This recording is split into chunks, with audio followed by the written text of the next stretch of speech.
Okay, everyone, so this is my spoiler review of Fear Street Part 2, 1978. This again is directed by Lee Yanyik, and it is written again by Lee Yanyik, but this time a different writing partner with her. That is with Zach Olkowicz. Now, what a world of difference this second writing partner she has used on this film has made compared to the first writing partner, because you can see this script is way more grounded. It doesn't have as many loose ends. It makes character first, which is always a winning formula, and it has a bunch of things that are set up and that are paid off. So that was the first noticeable difference I saw in this film compared to the first one. That was a big improvement. What also was incredible to me was this performance of an actress I had no prior knowledge about, which was Emily Rudd, who plays Cindy Berman here, and she, to me, fully committed to this part. And it's such a good performance because it's not just her acting ability, but her physical acting here. The whole thing about her, she is this character, and I was so impressed by that, and I thought that also took this film up a notch with having such a strong lead performance. And even though we get the big reveal at the end that C. Berman is actually Ziggy and not Cindy, the movie really is Cindy's film here. So it was so important that whoever they casted as Cindy really had to bring it, and she does. And I thought they did this misdirect really well with having that reveal that Gillian Jacobs' character of C. Berman is actually Ziggy in the end, because the way she behaves in current day, it would make sense for it to be Cindy, because Cindy's the more uptight one, and it matches this uptightness more with what's happening here with C. Berman. But it also makes sense at Ziggy, because we see Ziggy changes by what happens to her sister, which we're going to get to. So it made sense and it worked really well, I think. And what I'm talking about with payoffs coming from little things that are set up and we don't forget about them, which would happen a little bit in the first film, here it doesn't happen. For example, I was worried about when Cindy actually first sees now this nurse attacked her boyfriend Tommy, and she freezes up and doesn't do anything, and you're like, okay, that was weird, like they better address that, and they do. And that comes in when Cindy talks about how she has that problem later on to Alice in the cave, saying she froze up, and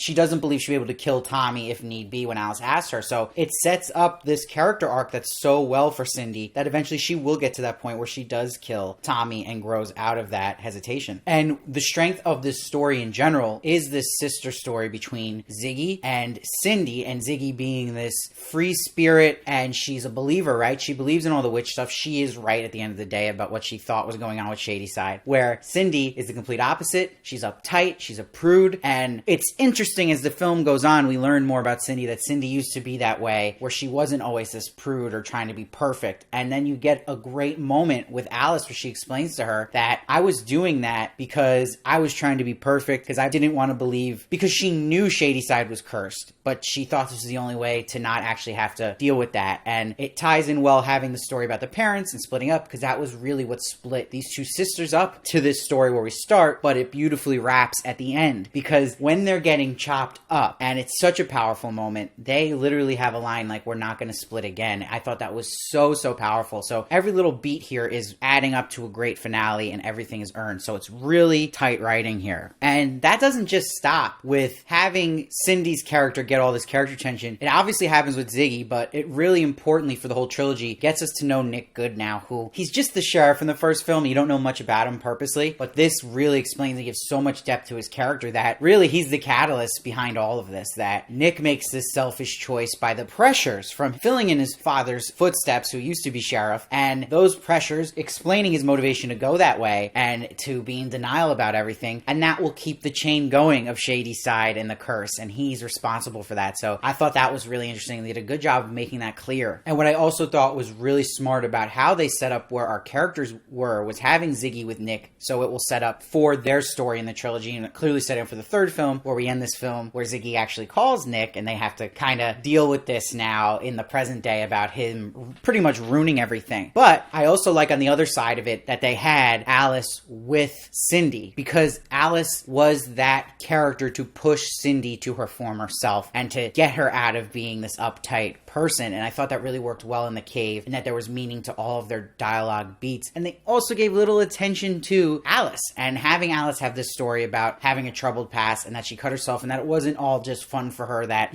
Cindy was saying she was having. So I thought they really did pay attention to that and left having thin characters. Like I said, the first film had many thin characters, probably besides Kate, where this, everyone kind of had a little bit of meat to them. Now, casting wise, the only thing I do really appreciate when they cast younger versions of a character after we've seen their older self, like a Nick Good, that they look somewhat, of a resemblance here, but I felt, this would have been the perfect character, the younger actor, to play, a guy who's supposed to be Justin Theroux in the future, not Ashley Zuckerman. It actually just didn't look at all like him to me, so I thought that was a little bit of a miss, but not the biggest deal in the world. I also, wasn't a fan of this hippie character they had. This character kind of felt like some of the problems people had with the first film about not being totally vibe of 90s behavior of people in it, and that you still felt like maybe it was Gen Zs playing people in the 90s, but this was more of just the writing where they actually had her say the word shagadelic, and this wasn't something people said in the 70s. This was made by Mike Myers and Austin Powers that was exaggerating that type of behavior. So unless this character took a time machine and watched Austin Powers, it made no sense that she would say that. So that was a big miss for me as well. But again, these are tiny things, where these were more the glaring issues in the first film. And I remember too, a big complaint people had the first film, which I agree with, is that it seems like no one was around and everyone disappeared, and it just didn't make sense in the reality of the situation. But they did a good job in this film when you start feeling that way where no one's around. They're showing you the counselors leading all the other campers into cabins. Now you could say maybe we could have seen an adult or two. I agree with that. But still, they did a good job of reminding you, like, okay, no, everyone's being put into one location. That's why our main players are alone. So this character of Tommy Slater, the big reveal is that he becomes this Camp Nightwing killer possessed by Sarah Fear. And I interviewed the actor of Tommy Slater, so make sure to check out that in the link below. It's a really good time. And what's cool about this character, he's very inspired, obviously, by Jason from Friday the 13th movies. Even the theme music they use is very close to that,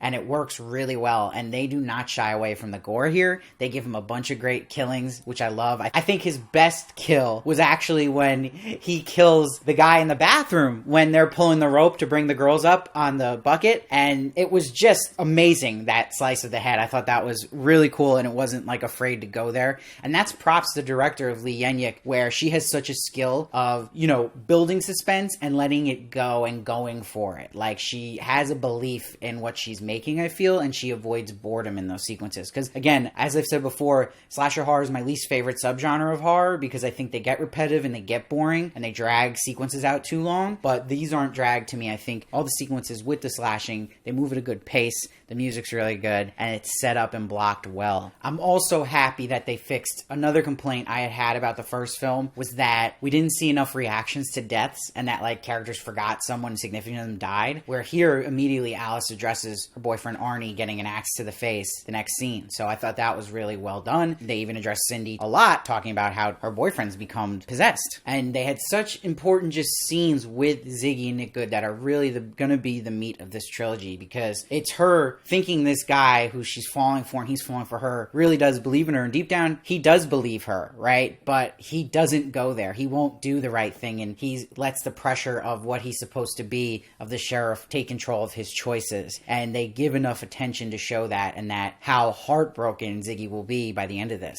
One of my favorite sequences that I thought was the creepiest of the trilogy so far was when Alice goes down into the cave and there's that blob, and when she touches the blob, you got the heartbeat sounds coming in at a good timing. It's eerie, it's creepy looking with the flies, but I love this sequence of all the Shadyside killers, and we'll see a lot of these killers later on at the hanging tree in that final big moment. But I really want to see more of this kid with the baseball bat. He's, to me, the coolest looking killer, but they're clearly setting up, or they could make, more Fear Street films for sure based on all these Shadyside killers. So I think it's smart they're kind of making, like the books, a franchise out of all these killers. And just catching things already, we know Cyrus Miller, the pastor, is going to be our Shadyside killer for the third film in 1666, but when Alice was running through these caves, she's seeing kids with their eyes taken out, which we know is what he does. And we even see what looks like the twins that were in Kate's house from the first film. So that's really interesting. Now, another thing I just wish was in this film, and at least like the first film, it wasn't trying to throw a bunch of jokes that didn't land. This one doesn't really try too much to do that, but I wish it did have more humor, kind of like the humor we saw in It, which is another Radar film that's horror starring kids, but something that had some more jokes that were funny in it. And I think we got a little bit of that when, maybe the only time I laughed in the film was when Ziggy's letting Sheila out of the outhouse. Sheila slaps her, and then Ziggy punches her, and then she's like, oh shit, like she didn't mean to do that, and drops her to the toilet. But I think that's what we need a little bit more of, but that's also me being nitpicking. It's not totally necessary. necessary, but to make this like an ultimate amazing film, I wish they had tried a little more humor here. But it's better than trying it with every line like they did in the first film. And when I'm talking about great suspense, this leads to great suspense because, again, my favorite kill, when Tommy comes in here, slices the guy's head who's pulling the rope with Ziggy, it leads to a perfect moment now where Ziggy is running with Nick Good, and we get a payoff, which I'm talking about here with how she hates snakes, and the snakes is what crawls on her. This is a great suspenseful moment with the killer after them, and they perfectly place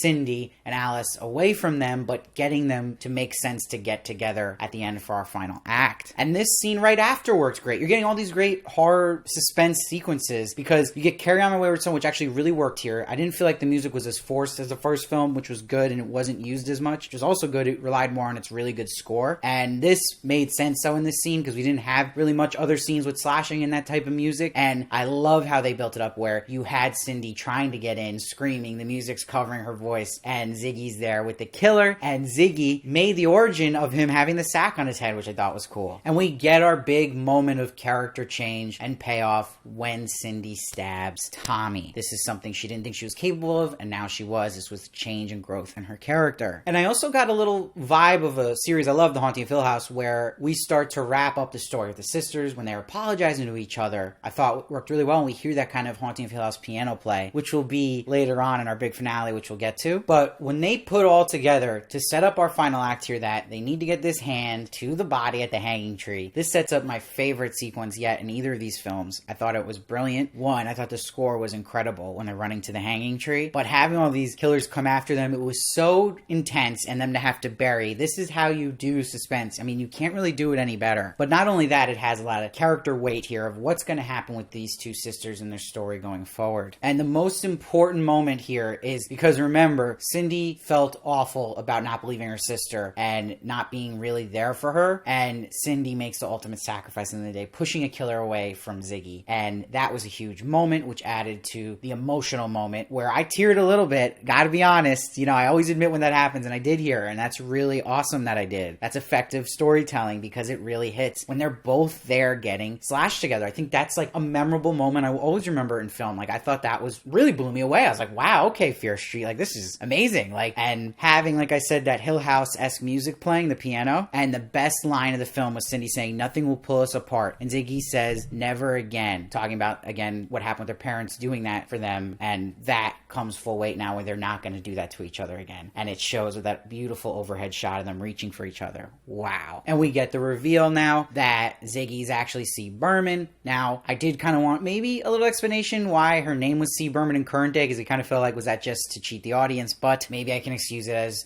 she was undercover, so she didn't want people knowing her name's Christine in present day. Maybe we'll get an answer even next film, so I'll hold off on railing into that. But I will say, it doesn't make sense that Josh says here in present day, wait, you're Ziggy? It's like, come on, so you're telling me that C. Berman in present day was telling the story all and like literally not saying her name to them, like, and mentioning she's Ziggy. One of them be like, wait, which sister are you? Like, are you Sadie? Like, come on, that's a little much. But this is really good. This last voiceover by Gillian Jacobs, who does a really good job here doing a serious role, and she's like, "Cindy, my sister, sacrificed herself for nothing, told everyone's story, no one believed me." And that's when they're like, well, what about Nick? And he, again, deep down knows she was right, but he goes into denial mode because he's got to live his destiny as a sheriff. So again, it really makes you kind of not like Nick at all here. And it's like, you almost want him to get it in the third film. I do, at least. And it's a great song. They don't just put The Man Who Sold the World by David Bowie for no reason. One, it's connecting because it's David Bowie. We learn Christine's a big fan because her dog's name is Major Tom, alluding to David Bowie here. And that song, Man Who Sold the World, is about a man who no longer recognizes himself and feels awful about it. So this exactly is Nick at our current state at the end of this film. So that was set up in the first shot because they played that song of the movie, and then it comes around here and then you get why they chose that song. So it connects really nicely here between the two films where Dina is like, we found that body we were looking for in 78 that wasn't under the hanging tree, and now they're going to check to see if that hand's there, and it connects well to that. They built them all over that hanging tree. But we get really exciting setup here because Christine ends up calling Nick, so they're going to talk, which is going to be exciting. But the big moment is Dina's nose starts to bleed when she put her hand on the hand of Sarah Fear in the body, and we get this crazy reveal that she's now Sarah Fear in 1666, and you're like, what? And what's really exciting about that cliffhanger is when they show the clip for the third movie, we're seeing now all our characters coming back. So everyone here from, Fear Street 1 and 2, they're back. So we know so many of them died. died, so to see them kind of in a new form is going to be really cool. I'm very excited for number 3, and we know that Pastor Cyrus Miller is going to be the villain in the 3rd film, and that he takes out eyes of kids, so should be pretty crazy if they decide to go there. I hope they do, but this film shocked me, because I thought the first one was okay, you know, and a lot of people were really hard on it, but I did see some critics who saw this one saying, you know, 2 is going to be a step up, but then I saw some that said they didn't like 2, but I thought this was amazing. Like, it was one of my shockers for the year, because I was expecting these films to be really good, but then the first one was, you know, decent to me, so then I brought my expectations down for the next 2. Like, okay, maybe there isn't that high of a ceiling, but this was it. I mean, this is how you do a slasher horror film, and it has great attention to character. You get your payoffs, and the suspense is awesome. The score is awesome, so I'm giving this one a 9.4. And I think that it's going to hold up, this film, and that you could even watch this one on its own. I think it's going to be tough for number 3 to live up to this, but I think, again, I got to give a shout out to Emily Rudd, because we know Sadie Sink is good. We know Gillian Jacobs are great. And you went into this expecting great performances from them, but it's always a treat when there's a surprise performance that almost steals a show, and that is Emily Rudd here. So really, really well done. And if you enjoyed my review here, you can check out my review of the first film if you didn't see that already. And I will be reviewing part 3, obviously, with a big interview with Olivia Welch herself, so you're not going to want to miss that. So make sure to subscribe, and please follow me at Steve Varley Show on Twitter and Instagram for more of me, and I'll see you next time.